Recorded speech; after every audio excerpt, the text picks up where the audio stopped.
Hello दोस्तों, नमस्कार। कैसे हैं आप सब? आई होप आप सभी लोग बहुत ही अच्छे होने वाले हैं।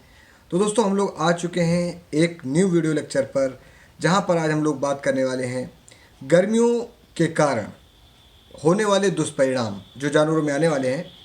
आज हम लोग उनके बारे में बात करने वाले हैं।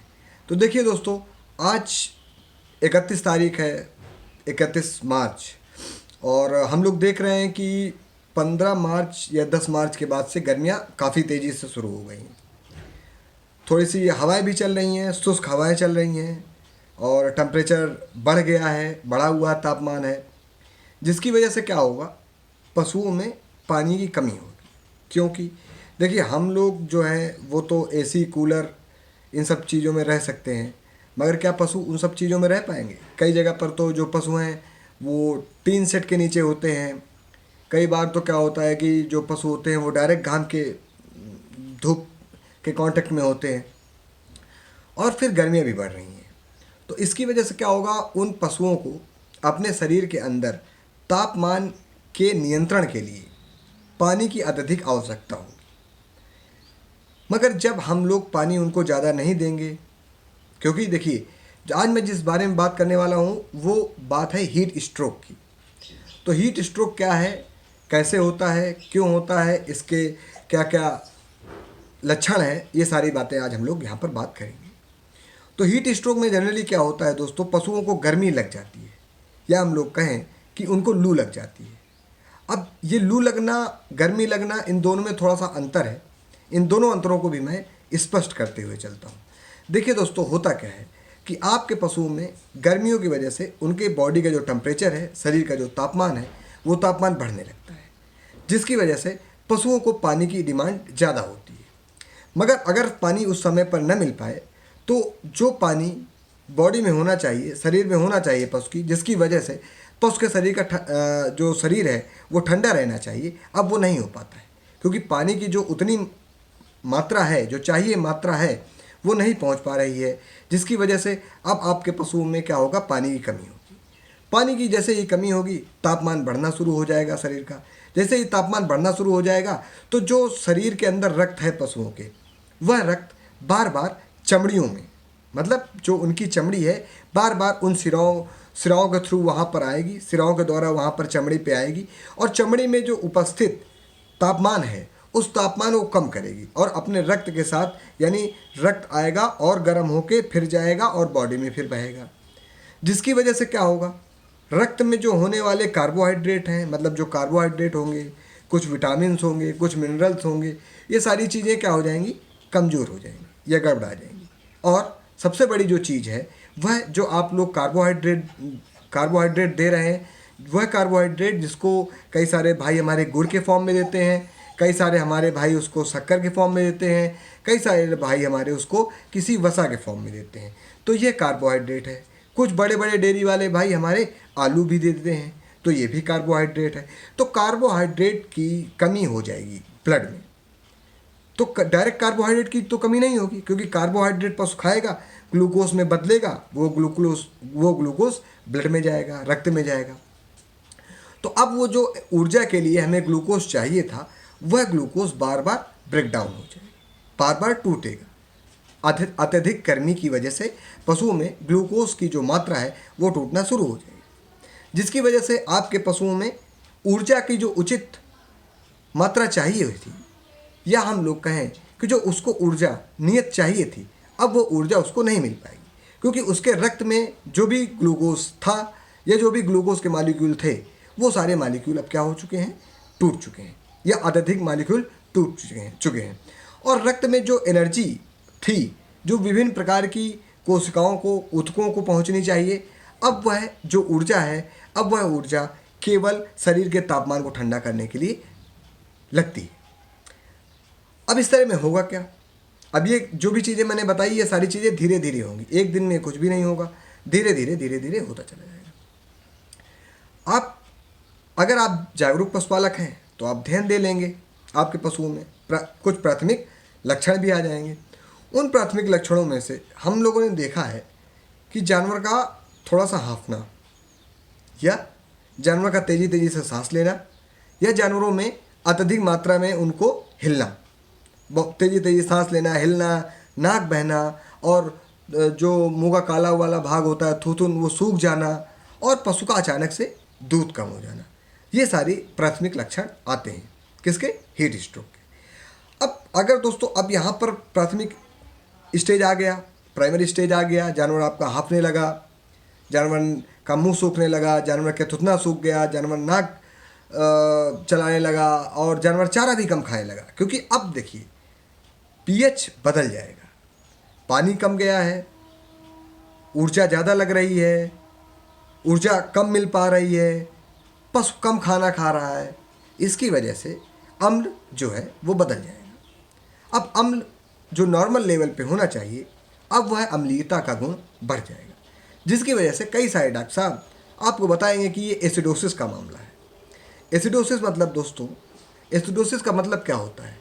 एसिडोसिस का मतलब यही है कि जब आप अपने पशुओं को कम पानी देते हैं तो जो खाना पचाने के लिए जो अम्ल या क्षार प्रयुक्त होते हैं पशुओं के शरीर में, वो अम्ल या क्षार का जो एक पीएच मान होता है वह घट जाता है।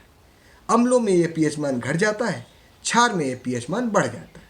तो अगर अम्ल में ये पीएच मान घट जाएगा तो पीएच घटने की वजह से अम्ल ज़्यादा सांद्र हो जाएगा, ज़्यादा पावरफुल हो जाएगा। उसकी वजह से जैसे ही वो कैविटी पे गिरेगा, जहाँ पर खाना पचना है या टूटना है खाने को, जहाँ पर वो अम्ल गिरेगा वहाँ पर बहुत सारी मात्रा में बुलबुले निकलेंगे।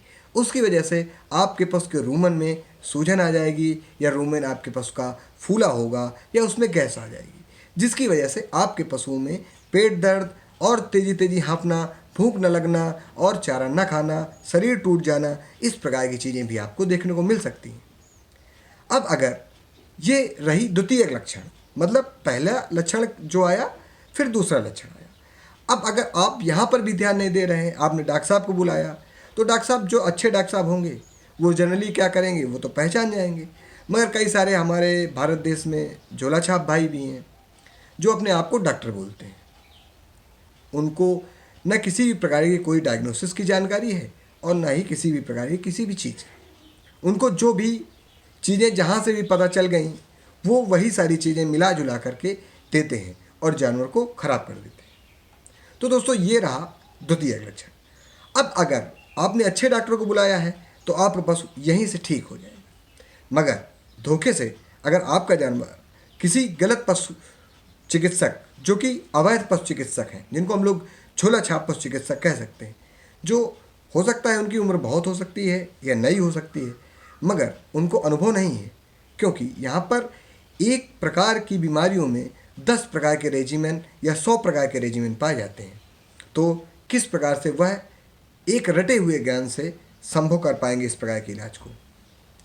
तो अब अगर गलत डॉक्टर आ गया है तो तृतीय लक्षण क्या हो सकते हैं?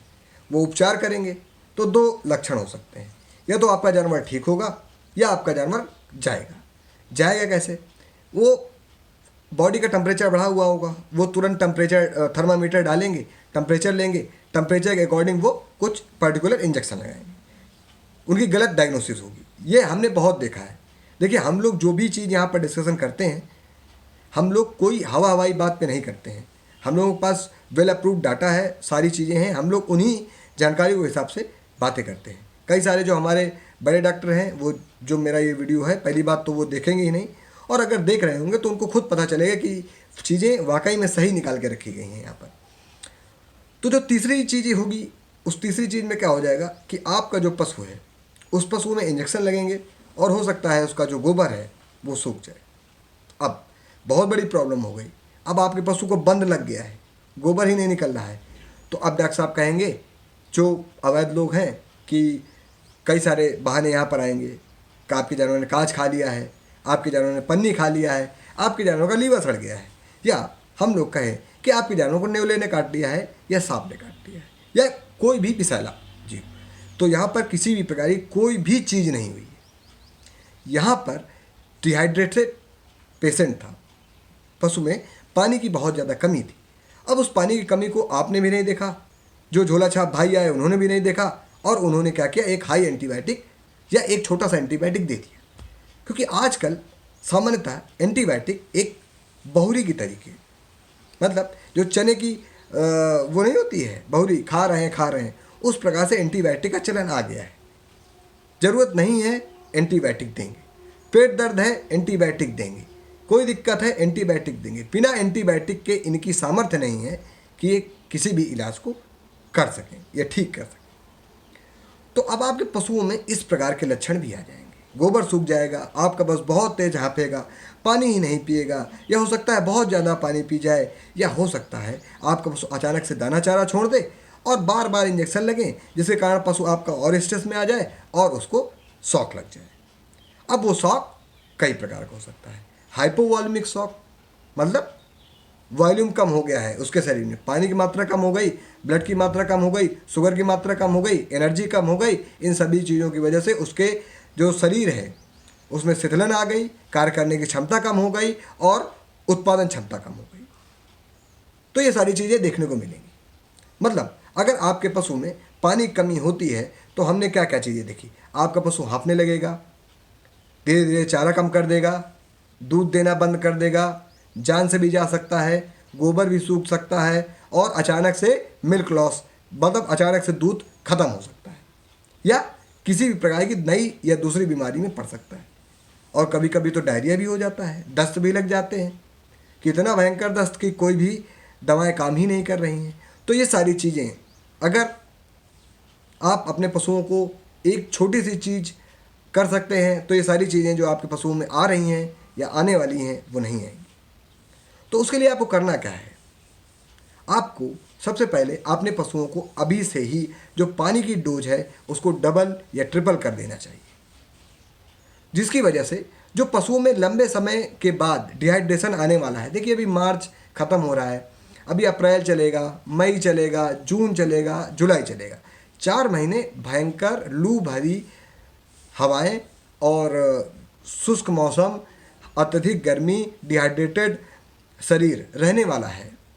तो अगर आप चाहते हैं कि आपका पैसा न लगे या कम लगे तो आप लोग पानी ज़्यादा दे करके अच्छा रिजल्ट ले सकते हैं। कई सारे पशुपालक भाई हमारे कहेंगे कि सर हमारा जो जानवर है वो पानी ही नहीं पीता है या पानी कम पीता है, तो आप उसके लिए एडिशनल रूप से, बढ़े हुए रूप से आप उसको जो नमक होता है सफ़ेद नमक, उसका ढेला लेकर के उसको आप रख सकते हैं, या थोड़ा चारे में मिला सकते हैं, जिससे आपके जानवर के अंदर जब नमक की मात्रा ज़्यादा जाएगी तो उसको प्यास लगेगी, पानी पिएगा और वो पानी शरीर के अंदर रहेगा। अब कुछ पशुपालक भाई जो हमारे पैसे वाले नहीं हैं और उनके जानवरों को इस प्रकार की दिक्कतें आ गई हैं, जैसे हम लोगों ने कहा कि उन भाइयों को दिक्कत आ गई है कि उनका पशु हाँफ रहा है, मतलब पेंटिंग कर रहा है। डॉक्टर को आप दिखाएंगे तो डॉक्टर उसको पेंटिंग करना कहेंगे। ये जो पेंटिंग है, मतलब हाँफना, जानवर का शरीर हिलना और तेज़ी तेज़ी सांस लेना, ये पेंटिंग होती है, इसको हाँफना कहते हैं। तो यहाँ पर आप क्या कर सकते हैं, सबसे पहले तो आप अपने पशुओं को बांधने की उचित व्यवस्था करिए किसी ठंडी जगह पर, किसी पेड़ के नीचे, और थोड़ा सा उसको आश्रय दीजिए कि उसको ठंड न लगे। ये आपका कर्तव्य है, क्योंकि वो आपको दूध खिला रहा है, और अगर आपको अपना पशु का दूध बचाना है, पैसा बचाना है, तो आपको ये करना है। और मेरे हिसाब से जो दूध दे रहे हैं उनको भी बचाना है, जो नहीं भी दे रहे हैं उनको भी बचाना है, क्योंकि ये जो गर्मियां हैं ये कई प्रकार के जो मिनरल विटामिन हैं इनका क्षय करती हैं। पशु के शरीर के अंदर जो रोग प्रतिरोधक क्षमता है उसको भी क्षय करती हैं, उसका भी, ये सारी चीज़ें करती हैं। तो उन सभी चीज़ों से बचाने के लिए अगर आपके पशु को पेंटिंग जैसी समस्या हो गई है तो आप क्या कर सकते हैं, आप कुछ नहीं कर सकते हैं। आप बस क्या कर सकते हैं कि आप 5 लीटर में 100 ग्राम नमक मिलाएंगे, सफ़ेद नमक, फिर उसमें लगभग 300 ग्राम चीनी मिलाएंगे 5 लीटर में, और उसका घोल बना के रख लीजिए। जब भी आप अपने पशु को पानी देने जाएं, 10 लीटर जैसे पानी दे रहे हैं, तो उसमें से 1 लीटर आप वो जो मैंने बताया है ना आपको, 5 लीटर आपने लिया जल, और उस 5 लीटर जल में आपने 100 ग्राम नमक, 300 ग्राम चीनी डाला, घोल बनाया, घोल बना के रख लिया। अब आपके पशु को पानी पीना है, मान लीजिए 10 लीटर आपका पशु पानी पीता है, तो 9 लीटर लगभग पानी आप सादा रखिए, और 1 लीटर वो जो आपने घोल बनाया है उस घोल को आप डाल दीजिए उसमें, और जानवर को पानी रख दीजिए। अब आपका जानवर पानी पिएगा, और जितनी बार आपका जानवर पानी पी रहा है उतनी बार ये प्रक्रिया करनी है जब तक आपका जानवर हाँफना बंद नहीं कर देता है, तब तक। बहुत ज़्यादा खर्चा नहीं है, 20-30 रुपए का खर्चा है, और इस 30 रुपए से आप अपने 300 रुपया मिनिमम बचा सकते हैं, जो मैं आपको बता रहा हूँ। तो थोड़ा सा ध्यान देना है आप। अगर आप चाहते हैं कि आप अपने जो चीज़ें हैं उनको और अच्छा करना चाहते हैं, तो आप उसमें थोड़ा सा सेंधा नमक भी ऐड कर सकते हैं। मतलब जैसे 100 ग्राम नमक है तो 50 ग्राम आप सेंधा नमक भी ऐड कर देंगे तो कोई प्रॉब्लम नहीं होगी। तो सेंधा नमक से उसका डाइजेशन भी अच्छा हो जाएगा, भूख भी अच्छी हो जाएगी। और ये जो नमक है और चीनी है, ये दोनों क्या करेंगे, जो कार्बोहाइड्रेट्स वहाँ पर टूटे हुए हैं, जो ग्लूकोज टूटा हुआ है, वो ग्लूकोज भी मिलेगा, सोडियम आयन की अवेलेबिलिटी भी होगी, क्लोरीन भी मिलेगा, जिसकी वजह से आपके पशुओं में जो पानी को रोकने की क्षमता है, वाटर रिटेंशन की क्षमता है, वो बढ़ जाएगी। और उसकी वजह से आपके पशुओं के अंदर जो क्षय है पानी का, वो नहीं होने पाएगा, न डिहाइड्रेशन होने पाएगा आपके पशुओं को, और ना ही आपके पशुओं में पानी कमी होने पाएगी। और फिर आपके पशु की जो प्यास है वो नॉर्मल हो जाएगी। जब प्यास नॉर्मल हो जाएगी तो बॉडी का जो पीएच है वो भी क्या हो जाएगा, नॉर्मल हो जाएगा। अम्ल जो ज़्यादा अम्लीय हो गया था अब वह नॉर्मल अम्लीय हो जाएगा, जिसकी वजह से पेट में गैस नहीं बनेगी। जब पेट में गैस नहीं बनेगी तो पेट में दर्द नहीं होगा, अच्छे से जानवर चारा खाएगा, भूख लगेगी, अच्छे से जानवर का चारा पचेगा, सारी चीज़ें अच्छी हो जाएंगी, और आपको डॉक्टर साहब के पास जाने से भी 90% बचत होगी। तो मतलब अगर 100 जानवरों में से 90 जानवरों की चीज़ फ़ायदे दे रही है, तो 10 अगर जानवरों को नहीं दे रही तो इसमें कोई दुख की बात नहीं है, आप जा सकते हैं। मगर जो हमने ये तरीका उनके लिए बताया है जो पशुपालक भाई हमारे बहुत ज़्यादा गरीब हैं, वो 1000 रुपया 500 रुपया नहीं खर्चा कर सकते हैं एक बार में। क्योंकि देखिए, आप डॉक्टर को बुलाएंगे तो डॉक्टर साहब बोतल चढ़ाएंगे, फिर दुनिया के इंजेक्शन लगेंगे, और भी पैसा लगेगा, तो 1000 रुपये के लगभग लगेगा। तो वहाँ पर मैंने आपको 30 रुपये में चीज़ें ठीक कर दी हैं। अगर चीज़ें नहीं ठीक हुई तो हमें देर नहीं करनी, हमें ये प्रक्रिया एक दिन देखनी है। चीज़ें ठीक नहीं हो रही हैं, हमें तुरंत अपने डॉक्टर साहब को, पढ़े लिखे योग्य डॉक्टर साहब के पास जाना है और उनसे मिलना है। उसके बाद डॉक्टर साहब से इलाज कराने के बाद अब आपको फॉलोअप में क्या लेना चाहिए। तो डॉक्टर साहब से इलाज कराने के बाद अब आपको फॉलोअप में ये लेना चाहिए कि आपको अपने पशुओं में अब क्या करना चाहिए। अब आपको अपने पशु में आप दे सकते हैं, कई सारे पाउडर आते हैं, जैसे मैनकाइंड का इलेक्ट्रोब्रेस्ट आता है, पेनेसिया का शीतल पाउडर आता है, इंटास का इंटालाइट ओरल पाउडर आता है। ये जो पाउडर हैं, ये पाउडर सारे क्या करते हैं, डिहाइड्रेशन को दूर करने में आपके पशुओं की मदद करते हैं। तो आप इनको भी ले सकते हैं। इनकी जो डोज होती है वो लगभग 30 से 50 ग्राम सुबह शाम बड़े जानवरों में होती है। जो जैसे इंटास का पाउडर है, इंटालाइट ओरल, तो वो 30 ग्राम के सैचेट भी आते हैं। तो 30 ग्राम सुबह, 30 ग्राम शाम भी आप दे सकते हैं। या 200 ग्राम का भी इनका सैचेट आता है तो आप वो भी ले सकते हैं, या उससे भी बड़ा सैचेट आता है आप वो भी ले सकते हैं। तो ये रहा दोस्तों, हीट स्ट्रोक क्या है, ये कैसे होता है, इसके दुष्परिणाम क्या हैं, और इसके दुष्परिणामों की वजह से क्या क्या आपको हानियाँ हो सकती हैं, ये सारी चीज़ें हम लोगों ने यहाँ पर डिस्कस की हैं। अगर आपको हमारा ये वीडियो अच्छा लगता है, और अगर आपको हमारी इस वीडियो से कोई भी सहायता मिलती है, या आपके किसी दोस्त को सहायता पहुंच सकती है, तो आप उसको ये वीडियो शेयर कर सकते हैं। क्योंकि हमारा जो मकसद है हम लोगों का, वो मकसद यही है कि हम लोग चाहते हैं कि जो भी भारत देश का पशुवंश है, गोवंश है, महिषी वंश है, वो सारे जो भी चीज़ें हैं वो संवर्धित रहें, सुरक्षित रहें। किन्हीं भी अननेसेसरी लोगों के द्वारा जो ये भ्रांतियाँ फैलाई जा रही हैं, झूठा इलाज किया जा रहा है, गलत इलाज किया जा रहा है, उनसे आप सभी बचें। ये हमारा यही उद्देश्य है। तो बहुत बहुत आपका हार्दिक आभार दोस्तों। नमस्कार, धन्यवाद।